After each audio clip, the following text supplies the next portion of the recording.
Greetings, everyone. My name is Maria Hawk, Marketing Associate at Campbell & Company.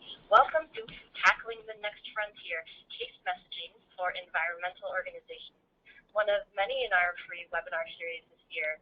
Today is October 21st, and we are broadcasting live from Chicago, San Francisco, and Seattle. We hope you're having a wonderful day, and thank you so much for joining us. Before we begin today's presentation, I'd like to just go over a few statistics. Please close any programs other than GoToWebinar that are running on your computer. Call in using your telephone instead of using your computer speakers. We tend to get better sound quality that way. Move your cell phone away from your computer. That will help to avoid any feedback. And if you experience visual issues, send a chat to Campbell & Company or contact GoTo at 1-800-263-6317. Today's webinar will last 60 minutes, and you'll earn one continuing education credit that is good with your participation with CFRE International. About an hour after the webinar concludes, you'll receive an email from GoToWebinar that includes information on how to download your certificate, as well as a PDF of the presentation slides. And yes, this webinar is being recorded, so you will also receive a link to the recording, as well as information on how to register for any of our upcoming webinars. We do welcome your questions throughout the webinar. Please send us your questions using the chat box in the GoToWebinar control panel on the right side of your computer screen there. And if I can work in your question during the course of today's conversation, I will do that, but we will also hold time to the end of the webinar for Q&A. So I'll take just a few moments here to introduce our lovely panelists. We'll start with Jennifer Alley. She is based out of San Francisco. She is a senior consultant at Campbell & Company with more than 20 years of leadership experience in the nonprofit sector. She brings an in-depth understanding of the philanthropic market, as well as a strong background in partnering with organizations to achieve and exceed fundraising objectives. Jennifer has significant professional experience in the environmental sector. Prior to joining Campbell & Company, she served in high-level development roles at the Natural Resources Defense Council and the Trust for Public Lands Mid-Atlantic region. Welcome, Jennifer. Welcome. Thank you. Next up, Pat Chestnut is a senior member of our Chicago-based communications consulting team, and he has spent the past 5 years leading case development and vision development, working on messaging with trustees, and crafting brochures, annual reports, and other materials for clients across the nation. His environmental clients have included the Nature Conservancy chapters in both California and New York, the Wilderness Society, the Trust for Public Lands, and the iconic Yellowstone Park Foundation. Welcome, Pat. Thank you very much, Naria, and hello everyone who's joining us today. Great, so that does it for the beginning logistics and everything, and we'll turn it over to Jennifer. Great, thank you. And once again, thank you all for joining us and welcome. Maria gave you some examples of the clients we've worked with from the Wilderness Society and Yellowstone Park Foundation. We've also worked with several chapters of the Nature Conservancy and several groups at the local level across the country.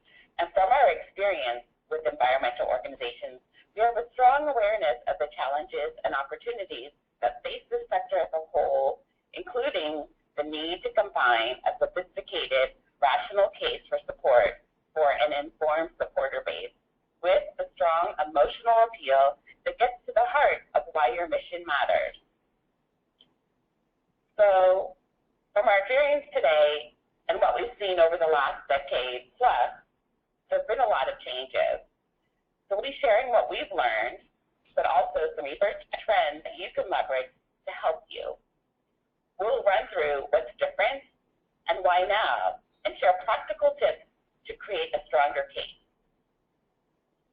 So in looking at the landscape, we've seen some great trends and opportunities as environmental issues are garnering increased attention, increased support, and more people are getting involved with or having an interest, a growing interest in these issues.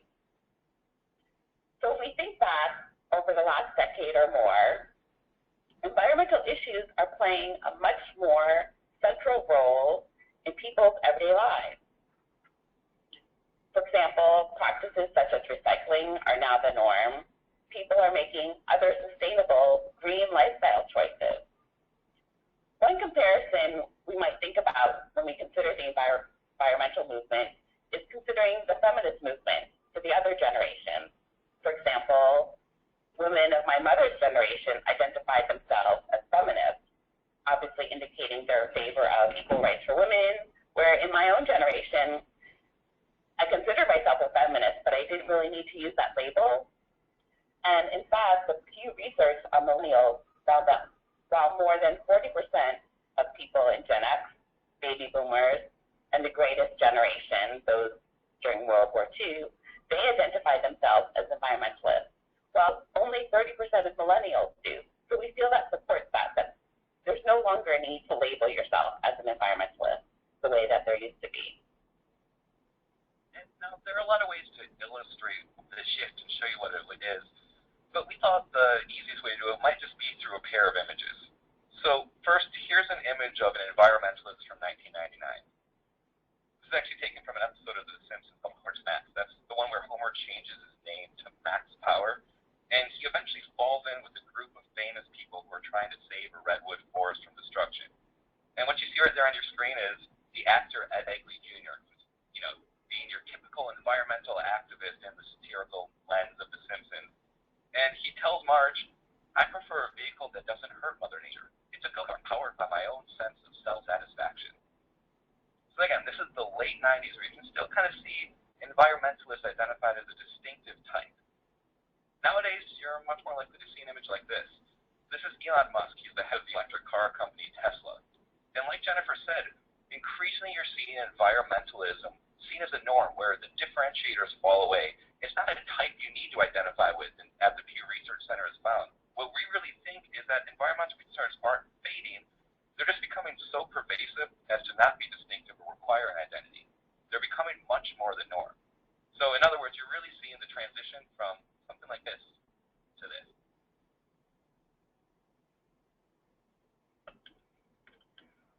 We've also seen over the last decade and more the growth in the number of organizations, but also greater support philanthropically for the conservation and environmental sector. For example, there's a great chart from the Giving USA Foundation. You'll see there's significant growth in philanthropy to environmental and animal organizations over the past 25 years. And giving to environmental and animal welfare organizations since 2012 was among the top 3 fastest growing sectors. So this represents a huge opportunity for environmental organizations, but also an indication of why having a strong case to illustrate why it's important to make a philanthropic investment in your particular organization is critical. We're also seeing a broader audience engaged with environmental issues, business and tech leaders. For example, hedge fund manager Tom Steyer is throwing his weight behind clean energy and climate change. You have political leaders such as Michael Bloomberg, and you have a lot of business leaders who are demonstrating that the connection of moving to a cleaner and more efficient energy system is better for the environment and for business. People in rural communities are advocating for environmental issues because they've seen the impact of mountaintop mining in their communities. You also have advocates in the agricultural communities. You have areas like the Central Valley in California where there's more and more asthma due to air pollution. So people are really drawing that link between how the environment affects public health, and that's just bringing more people in. And so this is just leading to a diverse audience, more people, and just an opportunity for organizations to be able to reach more people in a variety of ways, depending what that entry point is. What issue is resonating with someone, and how did they first get involved? So that's just some brief context about what we're seeing today. We really do think it's a new situation. But when you put it all together, you can kind of see what it means for you and your organization. We look around, we see that environmental issues are more top of mind for everyone.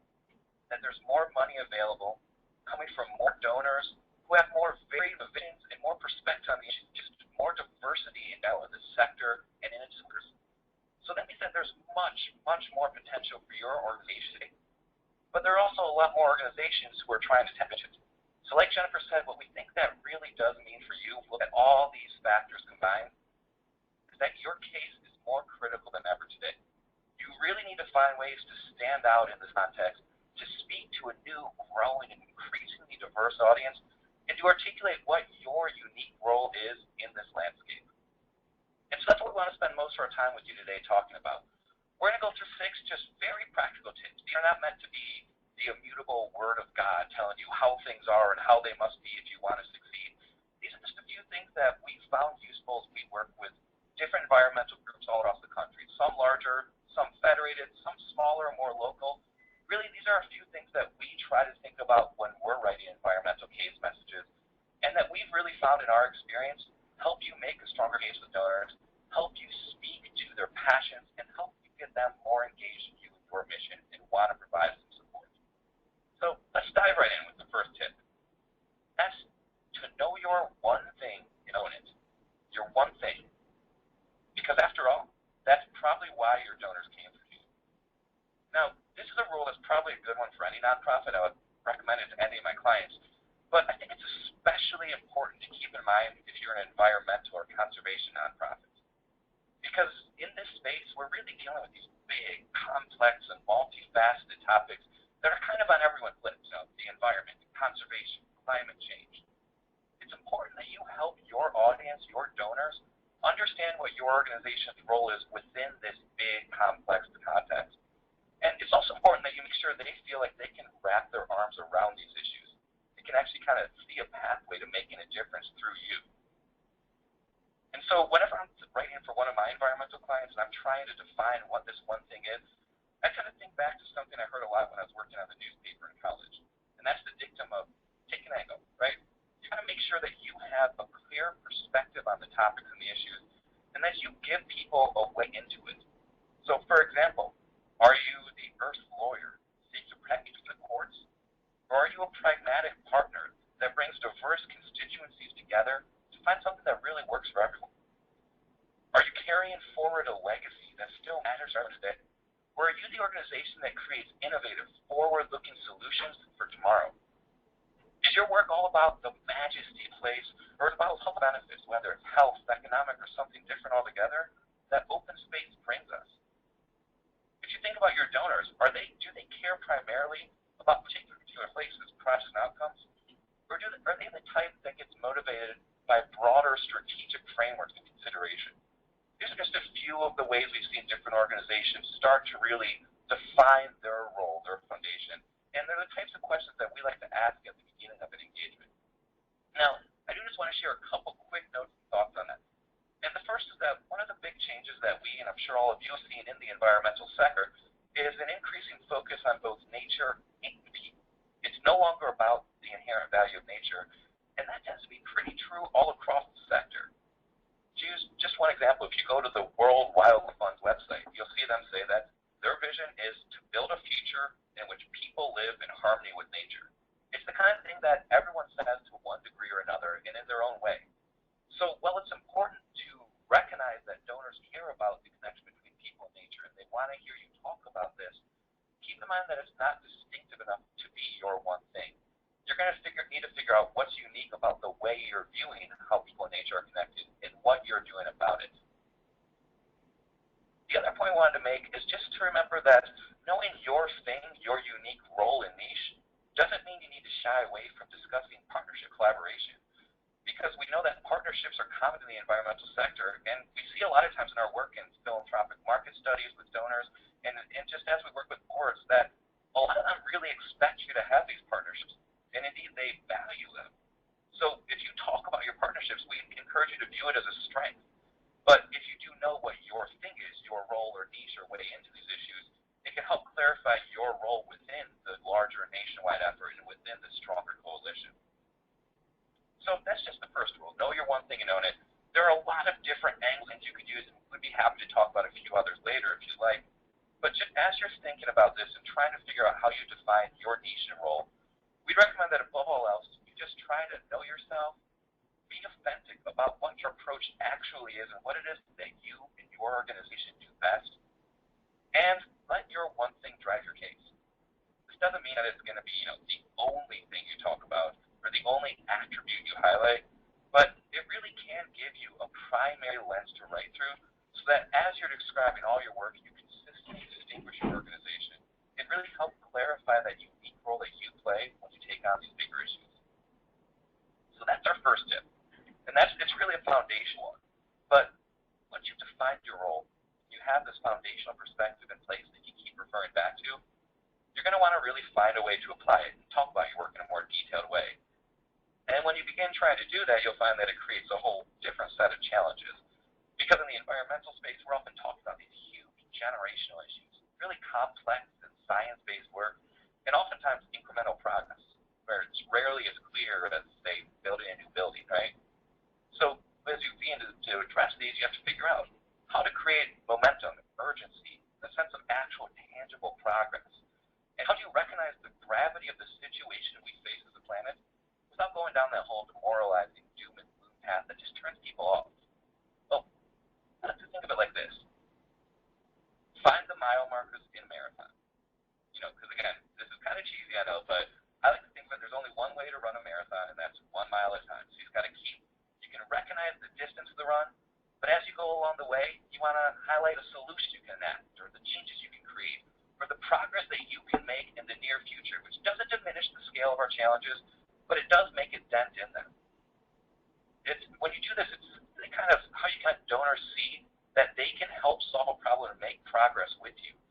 It's going to help you be more engaging by finding those small things along the way you can point to and grasp onto.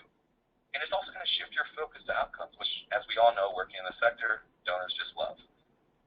Now, more generally, what we think this rule kind of means is that you're going to want to make sure to also celebrate the victories along the way.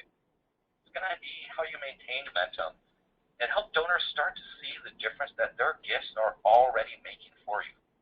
You'll sometimes see this after, say, a donor reads the annual report and sees the good work they've done recently. I'm sure we all have good stories of feedback where a donor reads something in a report, reaches out to you, and really says, I feel a sense of satisfaction as I want to give you a new gift. That can translate pretty directly. So we think it's important as you're doing this work to keep in mind, recognize the scope and scale of the challenges you're facing and issues you're working on, but find those little things you can point to along the way. Now, here are just a few sample lines that show how you might position your current work within a broader context. This is not our last chance, but it's a chance to begin creating the world we need for our shared future. Or maybe say that through this campaign, we can transform how trees are managed throughout the Pacific. Or we can put our state on a path to 70, 80, 90% emissions reductions.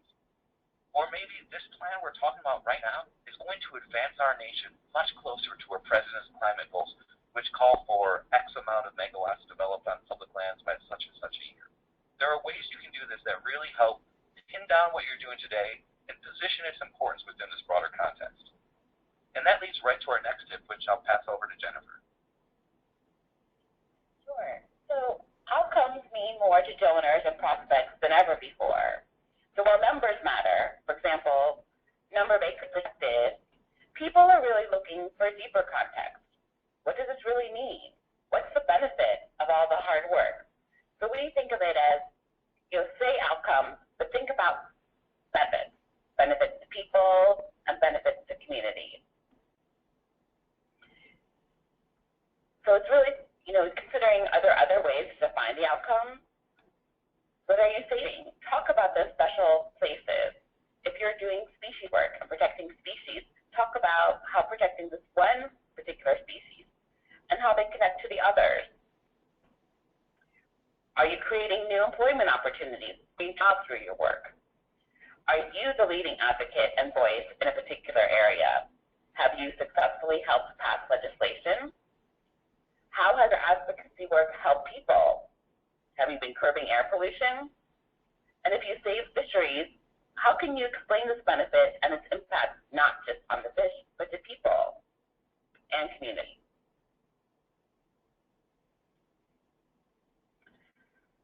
Great. Thank you, Jennifer. I'm sorry, was someone jumping in there?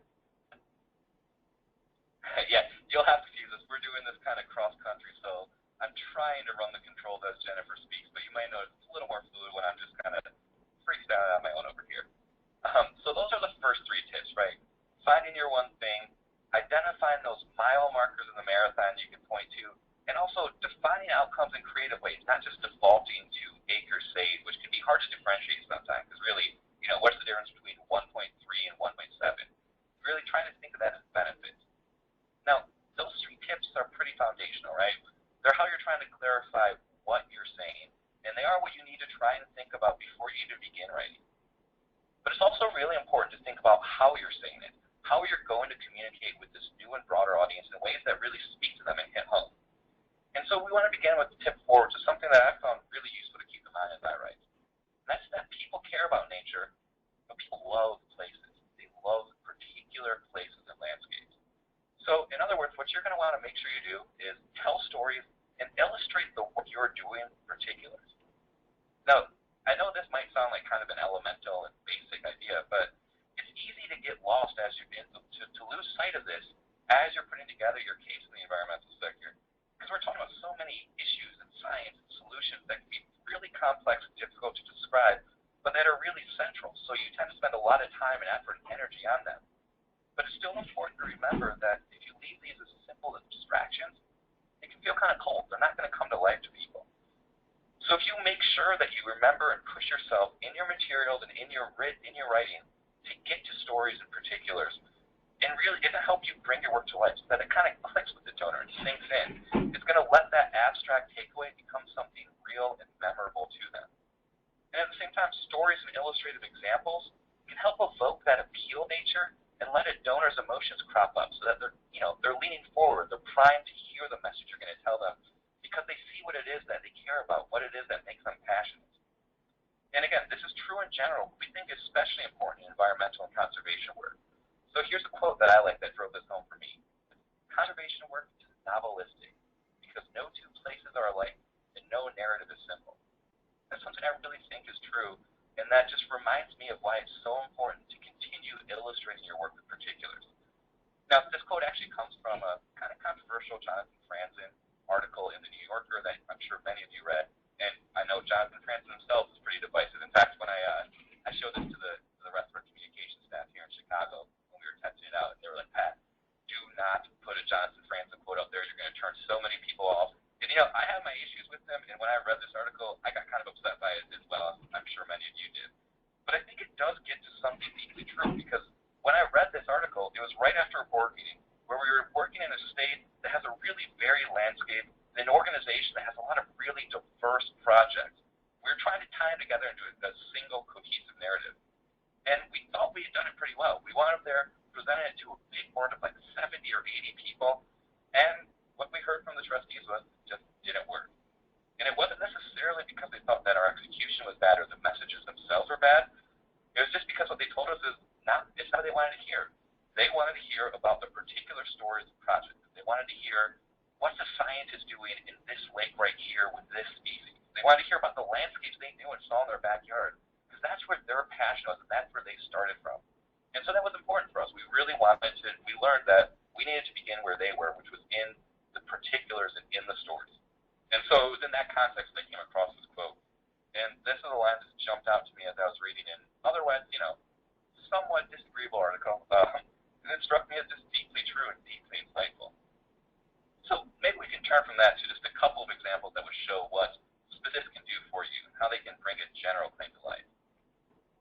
So let's say here, we're trying to make this claim, this argument that open spaces near urban areas are critical for our growing, increasingly diverse nation. Something that's true, kind of inoffensively true, but also a little bit lifelessly true, right? So how is it that you can drive this home? Somewhere after you say this, you're probably going to want to use an example, such as this one. The San Gabriel Mountains got a shared backyard only an hour away from the traffic, noise, and lights of LA. They're also the source of 70% of LA County's open space and 1/3 of its clean water supply. Again, there's just something about the specifics and particulars that make that claim feel much more true and that really help you picture what it is you're trying to save. Let's try one more. New York is blessed with an abundance of bays and shorelines, forests, lakes and rivers, diverse wildlife that benefits everyone and defines our state. It's a nice and important claim to make if you're trying to shift the perspective and let everyone see that nature is kind of central to New York and its way of life. But it's all abstract, right? So how is it that you can try and show to people what you mean by that? such as Cathill Mountains would supply drinking water to 9 million New Yorkers, or the humbling vastness of the Adirondacks, a park larger than the entire state of Massachusetts, the beaches and beauty of Long Island, the winding thoroughfare of the Hudson River, from rural hamlets to the industrial Great Lakes, the most influential city in the world, nature really does make New York. Again, so it's just something to keep in mind. You're going to want to draw on particular examples and illustrations, because it's how you can make your abstract claims and arguments memorable and true and intuitive to people. So the theme of our tips is really helping you reach donors and prospects where they are and speaking to them from the different perspectives that they're bringing. So this next tip, we're recognizing that environmental donors, they tend to be especially smart and sophisticated, so they expect substance. So our next tip is to really help address this. It's to clarify, clarify, clarify, but don't reduce it. You'll need a clear substantive base that hits both the head and the heart. And it's important to clarify without being reductive and while accurately reflecting your work. So what strategies can you use to do that? We see a lot of clients who have a long list of projects. So we really recommend you organize them under top themes or different buckets. Water, perhaps, energy, landscapes are common themes. We also really recommend, the science is important, so we're not suggesting that you dumb it down. We're just suggesting that you frame it. Use wonky language when it's necessary, but think to yourself, is there a way I could explain this in plain language? Say it out loud. When you say it out loud, sometimes when you write it down, it seems to make a lot of sense. But if it's difficult to speak, it's probably difficult to understand. And then another tip is, try the Thanksgiving dinner test. If you're talking about this or reading your case statement to your aunt and uncle, would they really understand it? Would they get excited about it? And would it motivate it?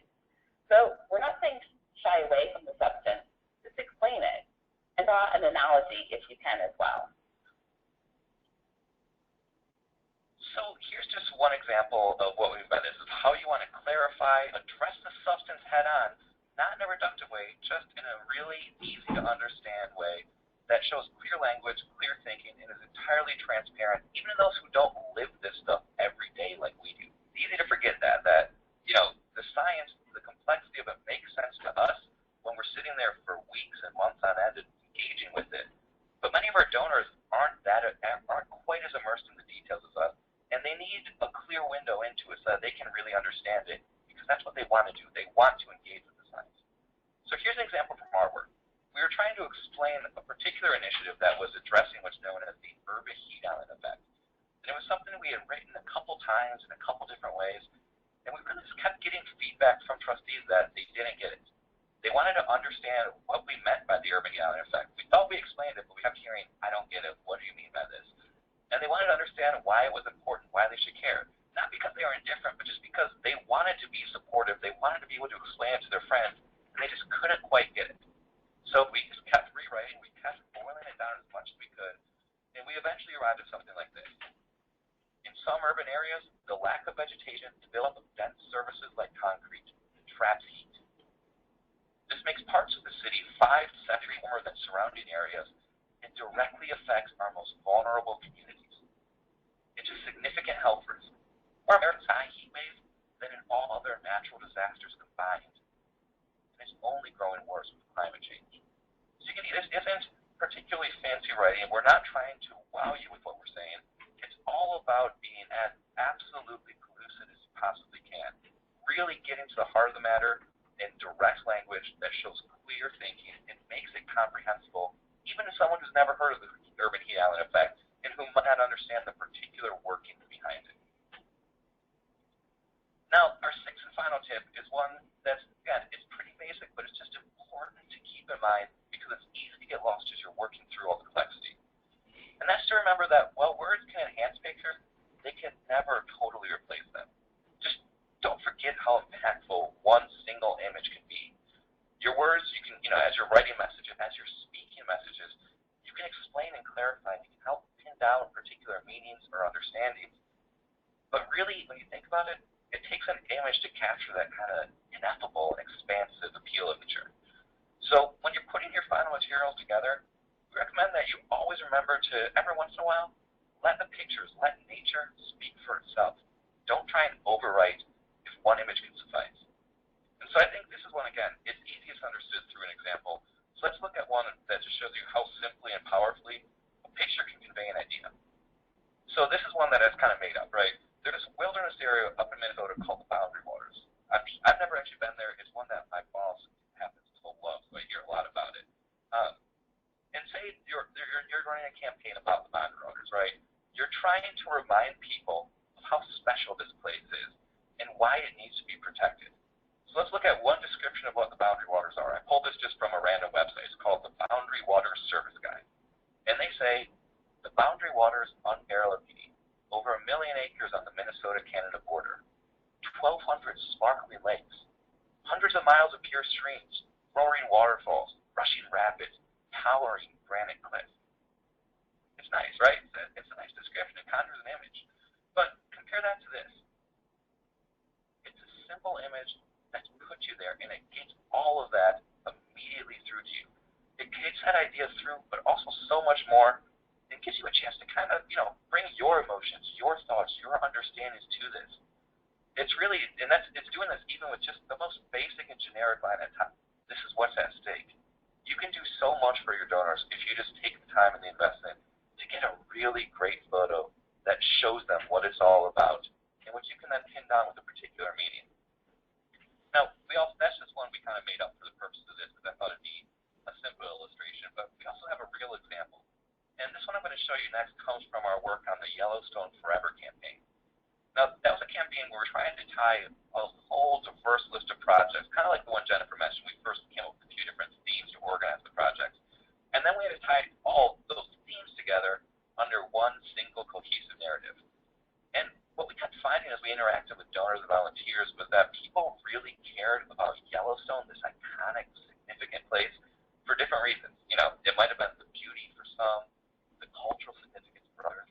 They might have wanted to invest in the visitor experience or the science or protecting the wildlife. It really did mean something just a little bit different to everyone we spoke with. And so whenever we try to bring all that together and capture all those meanings in kind of a single expansive narrative, we just found that it didn't quite work. The donors really they said, yeah, it's nice, but it's not quite getting it. And so what we ended up realizing here was that we could be effective by stepping back and just letting Yellowstone speak for itself. And so this is the first spread of that campaign brochure we ended up putting together. Just have the simple message that invites you in. We all have our own Yellowstone. And you see just the expanse of the park. You think about how large and vast and expansive its meanings and significances are, about the emotions it can conjure up. And of course, we went through a few spreads after the show, different variations of what our own Yellowstone might be, whether it's the 1 million acres of wildlife and natural wonders, or the world's park, or an experience we share across nations and generations. We had a few different ways we delivered on this message, but the core idea was, we're not going to tell you what Yellowstone is. We're just going to let you see your Yellowstone in it, and let the picture do a lot of the talking for us. Now, I should just say, when we did this, we actually found that it worked really well for the core donors and volunteers, who, had been giving us some difficult feedback as we were trying to put together a really complicated narrative. They saw this, and they just immediately, they all got on board. They all felt motivated and excited by the campaign. It really worked. It did what we needed to do. And last I heard, it was actually still working pretty well with their donors. They're about halfway to their goal at the Yellowstone Park Foundation, I believe, and we're in really good shape to begin their public phase of the campaign next year, coincident with the National Park Service's centennial. So that's really our tip. This is Nuria. Can I jump in for a second with a question from the audience, which I think would fit well here, is where should our case be found? In traditional statements, on web platforms, and social media, or just everywhere? Yeah. That's a really good question. It's not one that I think I have a simple answer to necessarily, but what I would say is just to first think of your case as something that exists outside of a particular vehicle or expression of it, right? You need to, if you go back to those first few tips we gave you about, knowing your one thing, knowing what the benefits are, the mile markers you can point to are, you need to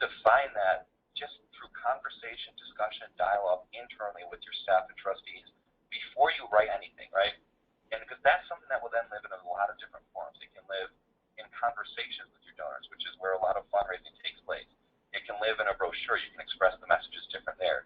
You can adapt them for social media. So again, to use one particular example, say you're the organization that's all about the innovative solution. You can keep coming back to that kind of theme, right? That refrain in a social media campaign. You can tweet something about, check out this cool solution, this new way that we're dealing with, polluted rivers in our community or something like that. And then it can also be a message in a brochure. So that's just, I would say, before you even think about how you're expressing them and what you're putting together, make sure you get the messages and ideas as clear and as effective and powerful as you can. Then after that, I think you really just need to think about what your goal and purposes are and what your audience is. So if you're working with high-end major donors and you need to put a piece together for them, then yeah, I would say invest in a beautiful brochure with great photography like this.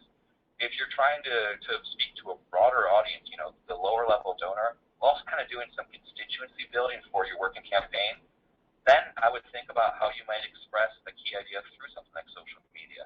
I really think that the vehicles, to me, they're a means to an end. They're strategies for delivering on particular purposes for particular audiences. So I don't really have a hard and fast rule on that. I think you just have to think of your situation and think of the best way to convey the message you want to get across to the audience you want to get it across to. Great, thanks. That's really helpful. Thank you. Cool. Well, so like I said, we did not want this to be, as you can probably tell, we don't think we have the rules figured out. We don't think we have the only way that works. We just think we have a few tips that are really useful. This is honestly, we get hired by environmental groups around the country to do this kind of thing for them. And this is sort of how we measure ourselves internally, the kind of questions we ask and that we found to be really useful in developing effective case messages. So first, know your one thing, and kind of think about what it is that makes donors come to you rather than another organization. And don't shy away from it. Make it the lens you use in everything you write. Find those mile markers in the marathon, the little points of progress, the tangible outcomes you can point to along the way to dealing with these very big challenges and issues. Say outcomes, but keep in mind that outcomes don't just have to be a quantifiable, something that you can quantify, such as acres saved. Really think of the benefits that you want to illustrate and how those help you tell your story and prove your effectiveness to donors.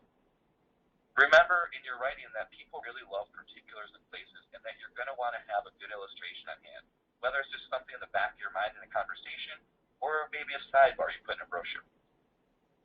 Continue to clarify because environmental donors are so smart and they love the science and substance. You just have to, don't reduce it, don't shy away from it, don't dumb it down. Just find a way to clarify it so everyone can understand. And finally, when you're putting final materials together, just remember how powerful pictures can be. So those are kind of the 6 tips we have, and like Jennifer said, it's a whole new situation right now that environmental organizations are facing. We think it's a new context with a lot of promise for you, and we hope this helps you guys tap into some of the potential that's out there. And so now I think we'll just turn it back over to you, Nerea, for any other questions we have from the audience. Great, thanks, Pat and Jennifer. That was really informative. We have gotten a few questions from the audience. You mentioned knowing your one thing, but what if you're a more complex organization than that? What if you actually have 4 or 5 things? And to piggyback on that, another audience member asked the question about the Yellowstone example, almost seemed a little counter to the tip about the one thing. So can you address that? Yes, that's a very good point. So I think let me take the general question first, and then I can kind of turn and talk about Yellowstone. Great. So first, for the general question, I think I may have mentioned, just the fact that it's kind of your one core thing doesn't mean that it's your only thing, right? You have a lot of different attributes you might be able to talk about that I'm sure donors value. So to use one example, right, the Nature Conservancy is defined by a lot of different things. They're so pragmatic and partnership-based, right? They work with government, they work with business, they work with traditional environmentalists, they work with so many different people. They're really pragmatic. They have great rigorous science. That's one of the things that we've seen their donors and volunteers just truly value about them. They have an amazing scope and scale, right? They're all over the world. They work in all these different states, have so many chapters, from a local project to a global solution really quickly. But really, they're all about solutions, whether it is about finding the most pragmatic way to set aside a conservation easement in the traditional nature conservancy type of work, or whether what we increasingly see is coming up with this innovative solution, the type of something that will help us solve a problem right now and in the future in a way we haven't done before. So I think, if I were written for nature conservancy before, we include all of that. We mention all of it. But I think ultimately, if you kind of press on it, what is it that makes donors want to work with nature conservancy over another group, which, might also have great science, scale, might be very pragmatic and willing to partner with people? It's that, to me, I think the nature conservancy ultimately is about that focus on solutions. It's about what they can get done and how they can do it in interesting, unique, and innovative ways that others might not think of. So, while writing for them, I do include references to all those other attributes. I ultimately make sure that kind of the ultimate focus is that solution they're creating, because I've just found that that's really what their donors want to hear. So I think it's not forgetting about the rest of it and becoming kind of a one-note organization. It's just thinking back to what is really at the core of who we are and what makes us appealing to people, and making sure that you give that proper emphasis in everything you do. So that's the kind of general answer I would give. As far as the Yellowstone example, I mean, I think really this is going to sound like a non-answer. I apologize if it does. So if it does sound like an answer, I'd say these are tips. Everything is flexible. You have to adapt it to your particular circumstance and organization. And maybe you might want to discard a tip that works well in 90% of the cases if it doesn't work for you. But really, for Yellowstone, I don't think their one thing is any of those things. I think their one thing is Yellowstone, right? When you can say Yellowstone to just about any person in America, and it means something. It's kind of a bigger idea, a bigger brand than any particular aspect of it. And so part of what we were trying to highlight through those case materials was just the power of Yellowstone itself. And it's not just an experience. It's not just a wildlife preserve. It's not just this place that enables so much more in science. It's Yellowstone, and that's bigger than all of it. So in that instance, we tried to make the one thing the power of Yellowstone itself and the expansiveness of it, which is why the campaign was called Yellowstone Forever. It's about this amazing thing that Americans before us created, and that it was our turn to steward along and pass on for future generations. Great, thank you. Jennifer, did you have anything to add about the one thing? No, I think what Pat was mentioning really covered it. It's just really trying to define those common themes. And it's, when you think very broadly, it's going to be easier for you to roll them up into the theme, and then you can always tighten up. But start very broadly when you're starting with to identify those buckets. Great. Here's another question from the audience. Regarding a tip on not dumbing things down, how do you advise groups working with deep, complicated science within environmental contexts? And I'm sure this is a challenge that a lot of environmental organizations face. Sure. I'm happy to address that because, like, for example, we're talking about climate change. Often the tendency is for organizations to frame their conversation around parts per million, right? It's important in science-based information. We're trying to get to 350 parts per million. That's a critical goal. But think about like how you might explain that differently if you're talking about oceans. So one example might be, to say levels of carbon dioxide in the atmosphere are at an all-time high. They're threatening the health of our oceans, since oceans are the lungs of our planet, and they play a critical role in absorbing carbon dioxide. However, because they're absorbing more CO2, this is really having a direct impact on oysters and other shellfish who rely on a certain chemistry in the ocean in order to reproduce their shells. And they're not able to reproduce their shells at the same rate. So as a result, you have declining population. So that's like another way of saying it, but you're still using science. Yeah, and I would just add to that too.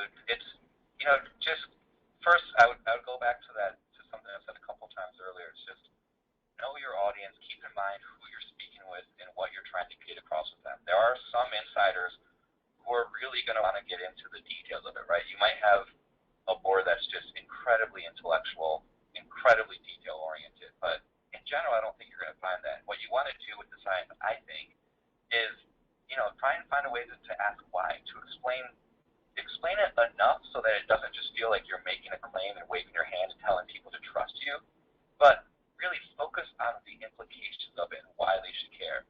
So going back to that urban heat island example we shared earlier, right? We didn't necessarily talk about all the workings of how exactly the lack of vegetation and buildup of concrete makes parts of a city warmer. All we said was, look, because of this feature, we observed that parts of the city are 5 to 7 degrees warmer. And here's why that matters, because it affects our most vulnerable communities. It kills people in heat waves, and it's only going to grow worse with climate change. So for the most part, it's not sharing it's not show your work. It's just explain your work enough so that people don't simply have to take your word for it and go based on your authority, so that they kind of understand it and want to explain it to their friends as well. Yeah, and I would just also like to add this area is a great place where a visual might really be able to help you illustrate that science, and then the text is more plain language. Great, thank you. Move on to another question. When issues like climate change are global, but people care about places that are local, how do you balance those two different aspects of the message? Yeah, I can try to begin answering that, and I'll say just this is one that I think it depends on what it is that you're trying to do, but I think you can talk about in your local place that you're trying to save how climate change is affecting it and what you're trying to do. So just we've talked about Yellowstone a couple times. We actually couldn't use the word climate change on that just due to the political orientation of many of their donors, but really a lot of what we're talking about was the way climate change was affecting the park and how we need to change our management strategies and adapt if we wanted to preserve it, right? So that's something where we're not saying that we're going to take on climate change in Yellowstone. We're showing how climate change is affecting this area and how it changes what we need to do if we care about it. I think there are other ways where you need to kind of decide what is your, and I think you need to be honest. If you're a small local organization, don't try to claim that you're going to be the one to take on this global issue alone, but maybe talk about the importance of your community adjusting and what you can do there. So I think it's a couple things, which is viewing how issues crop up in small places and what that means.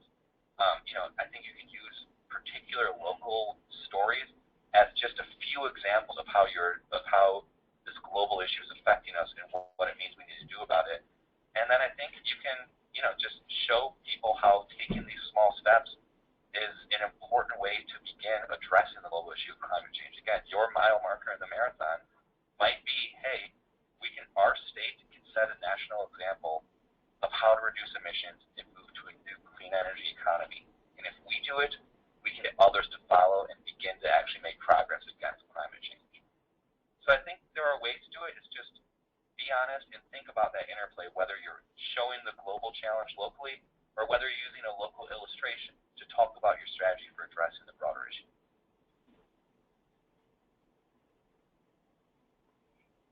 I'd like to give an example too from prior to joining Campbell & Company. I worked at an international water relief organization, and we were faced with this same kind of challenge where people would say, why should I give to this global initiative to help people in other countries when we have problems right here? And we really approached the messaging around equity and inviting people to imagine what it would be like to send your own child to school knowing that there wasn't clean water at the school, and also sharing stories of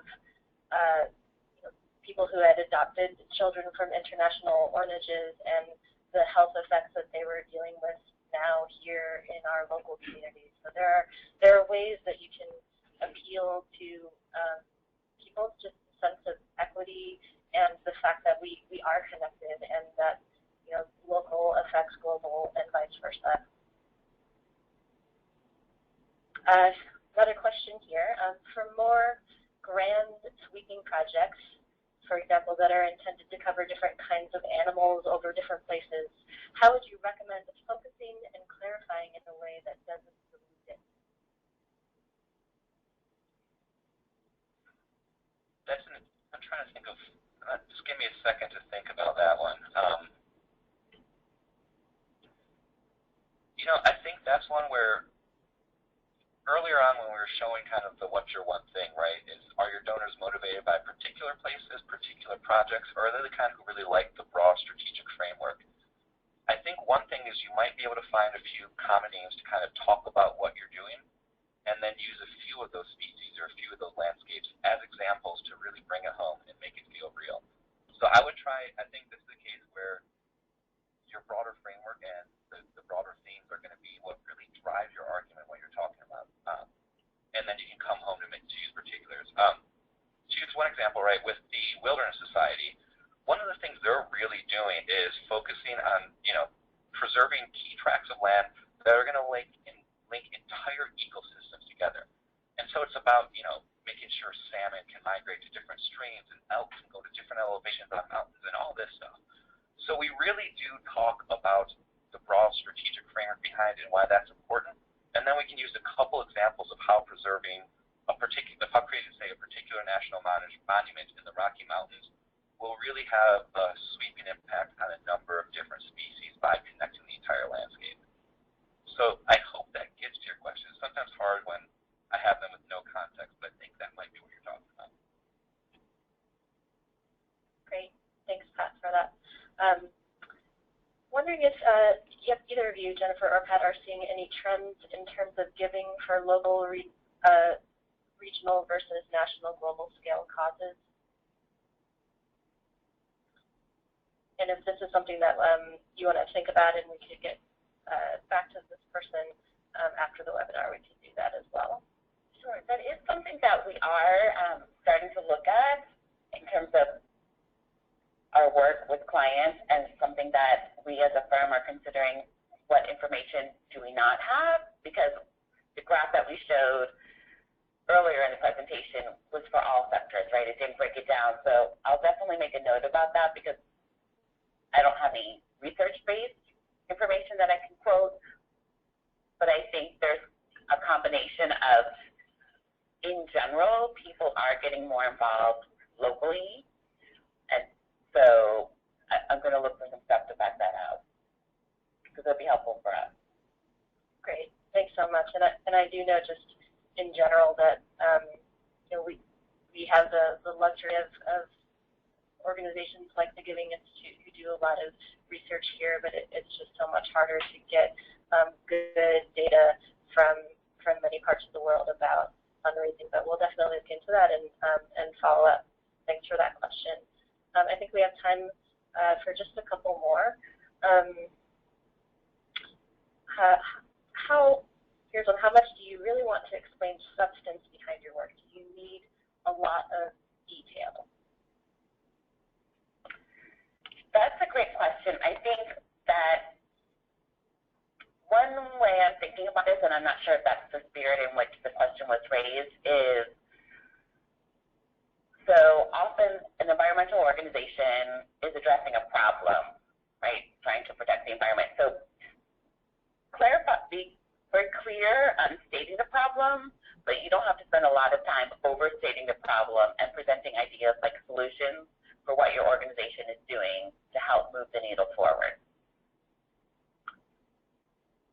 I would say too, there is no universal rule for everyone. If you have if your organization is a small local land trust that doesn't need to explain a lot of really difficult and thorny scientific concepts necessarily, and please, I don't mean to say that there aren't any in there, but maybe you don't need to explain everything behind your work. You don't want to go into the details of how a conservation easement works and how we negotiate it, because that's really not what donors are going to be interested in. So it's really a case-by-case basis. You want to figure out what works best for you and your audience.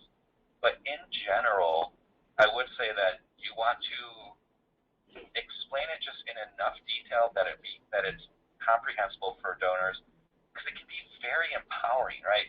I sometimes think like climate change is terrible, right? It scares me to think about what things might be like in 20 years. And when I see and understand what an organization, that I'm working with is actually doing about it, there's something that's really reassuring and that's really motivating about it for me personally. Seeing how you can actually take these on and how it's feeling like it's real and it's possible can be a big motivator for outsiders and for donors. So I would just say, explain it in enough detail that it makes sense and that they see and appreciate what you're doing and get behind it. And the amount of detail really just depends on your work and your audience and what you feel is right for driving home your personality. Especially, but if you are a science-based organization, having some reference to science is probably important. Great, thank you. This next question is for Jennifer, and kind of circling back to the theme of the webinar. Could you talk about how things are different in case messaging from what you might have seen a decade or two ago? Sure. I think that, based on, Pat gave some good examples of our work with clients that we're using visuals much more in a different way and connecting. The biggest change is the environment. If you're protecting a landscape, nature is just not out there. Nature is everywhere. So there's been a lot of shifts in the conversation and trying to explain and use the case statement to say it's not just about protecting the environment for environment's sake, it's how protecting the environment impacts you and your community. So I think that's the biggest shift in how environmental organizations are starting to talk about their work and need to start talking about their work, because that's what the donors want to hear, and because you have a lot more people involved from different touch points that, like we said earlier, more people are embracing the environmental movement. They just don't consider themselves environmentalists. And so using that to your advantage. And going back to sort of an example Pat gave earlier about cities, talking about New York City particularly, when I was working in New York for an environmental organization, people did not think that the environment was right there. But there are community parks and community gardens and lots of little bikeways. So there are ways to really drive it home that nature wasn't just that, like you have to go hiking and take advantage of a park that's 3 hours north of the city. It's like you can experience nature right here. So that's one major shift that I've seen. Great, thank you. Well, we've just about come to the end of our scheduled time today. A lot of great questions, and if we didn't get to yours, we promise to follow up after. And if you think of other questions anytime, you can shoot us an email. We also hope you'll take a moment to fill out a very short survey about your experience today so that we can improve our webinars in the future. On behalf of Campbell Company, we'd like to thank you again for joining us today. We also hope you'll join us for other webinars on our free series. We have a bunch more coming up around case messaging. A couple of those off screen there have already happened, but the next one on December 2nd will be about crafting your message, and then there'll be a few more in 2016. Thank you again, and have a great day. Thank you, everybody. Thank you, everyone.